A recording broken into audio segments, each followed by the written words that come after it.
We took advantage of a work trip and spent a few days exploring in and around San Diego. Let's start south and work our way north. We booked the Taste of Tijuana culinary tour through Baja Test Kitchen so that we could sample some of the best tacos and craft beers in Mexico. We went to a few different taco stands, but our favorites were Tacon Veggie, which serves only vegan and vegetarian tacos. Better than it sounds.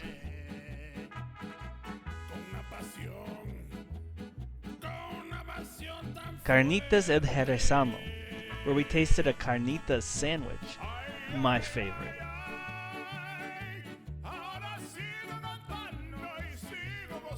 Rico's Tacos de Birria del Rio. Actually, maybe this one was my favorite. They were earth-shatteringly good beef tacos with some melted cheese. Oh man, so good. They use a mother sauce that is 20 years old. Awesome. Taqueria Las Tres Salsas, located where I want to live one day. Taco Alley.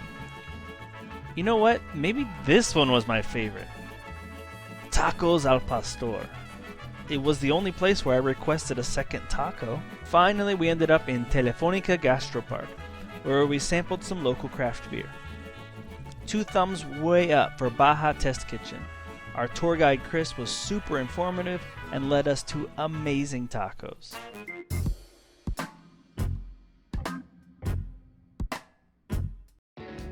We didn't spend a ton of time in the Little Italy section of San Diego, but we did have some good food experiences while we were there.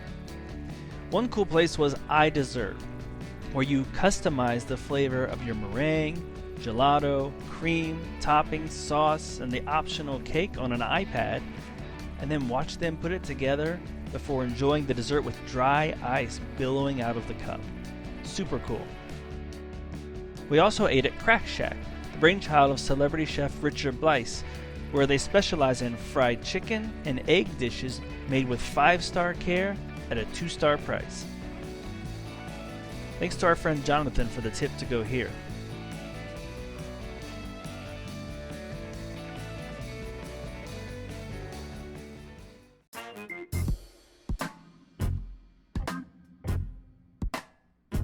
Next up to bat was the Gas Lamp District. We started off this day at the Donut Bar, listed as the #1 donut shop in the country, according to some outlets. We particularly enjoyed the creme brulee donut.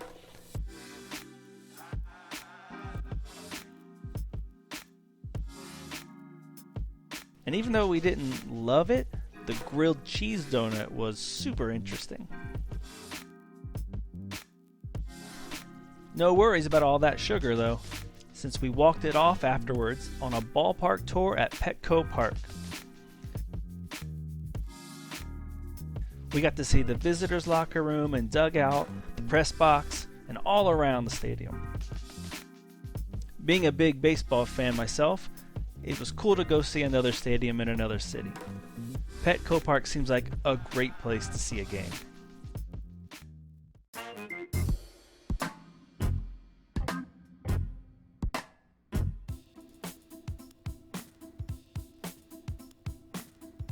We kept seeing bikes and scooters all over town that you could rent, so we decided that would be a fun way to get to our next destination.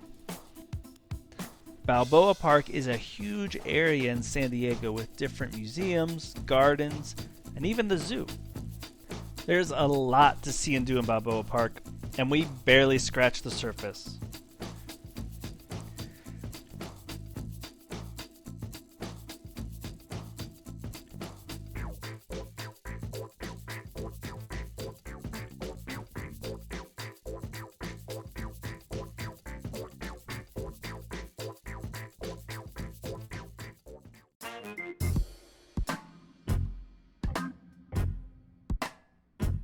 Of course, with San Diego being right on the Pacific Ocean, there are lots of water activities to do. Since we were there during peak whale season, we took a whale watching cruise.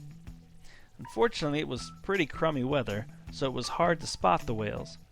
However, just when we were about to turn around and go back to port, we spotted what ended up being 4 gray whales headed back north to the Bering Sea. Success! San Diego also has lots of interesting ships docked off its shore. We went through a few of those, including the USS Midway, an aircraft carrier that was in service for 47 years by the U.S. Navy and was the biggest ship in the world until 1955.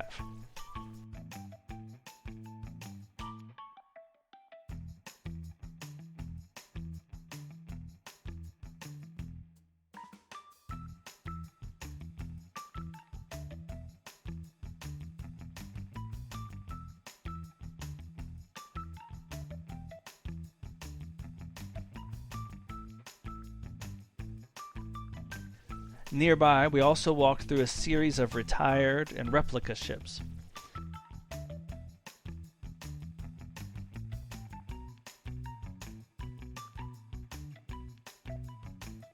One of them was used in the movies Master and Commander and Pirates of the Caribbean.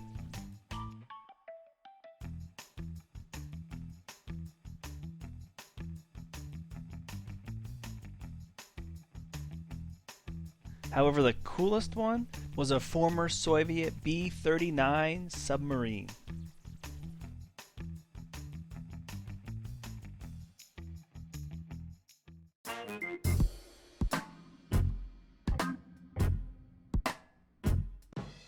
Well, we head up north to La Jolla, but we stick with the water theme because one of our activities this day was sea kayaking in the La Jolla Cove.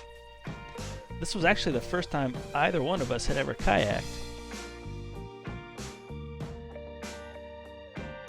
But we really enjoyed paddling all around the cove and even entering one of the sea caves there. Now, we did have a small scare when a big wave came in unexpectedly, made things a little dicey for a moment there, but it all turned out okay. Our guide, who helped us out, said, "Now you've had a real adventure." I would agree.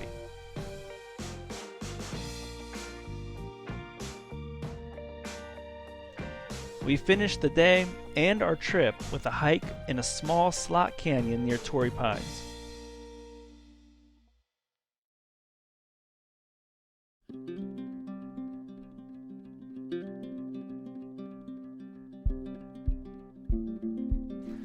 Our guide, Victor, guided us through this hidden path and even pushed our limits a little bit, climbing up, down, in and out of little crevices along the way. It was great fun, and the view when we arrived at the top, with hang gliders all around us as we watched the sun go down over the ocean, was a great way to end our trip in the San Diego area.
So here's just 4 other little things that didn't fit anywhere else in the video, but we did want to share. Number 1, Liberty Station. This was a former naval training base and barracks. That's now a collection of businesses, stores, and restaurants. One of the buildings was a collection of food booths that really reminded us a lot of La Boqueria in Barcelona. We ate here one night and really enjoyed it. 2, Supani House of Thai. Best Thai food we've had since we went to Thailand. This place was so good that we ate here twice. The second time they gave us free coconut ice cream with our mango sticky rice. And we can honestly say that the combination of the two desserts was the best dessert we have ever had. 3. We figured since we needed to rent a car for a couple of days, and we were using credit card points anyway, that we should rent a convertible. So we ended up with a Mustang, and we had some fun taking some cheesy pics with it. 4. At the hotel we stayed at for the first 2 nights, there was a seagull that would perch near our window each morning. Jessica named it Sandy, and we came up with a song about it. So, here it is. Mr. Sandy, bring me a fish. Make it a mackerel and make it delish. Please bring me that ocean dish. Mr. Sandy, bring me a fish.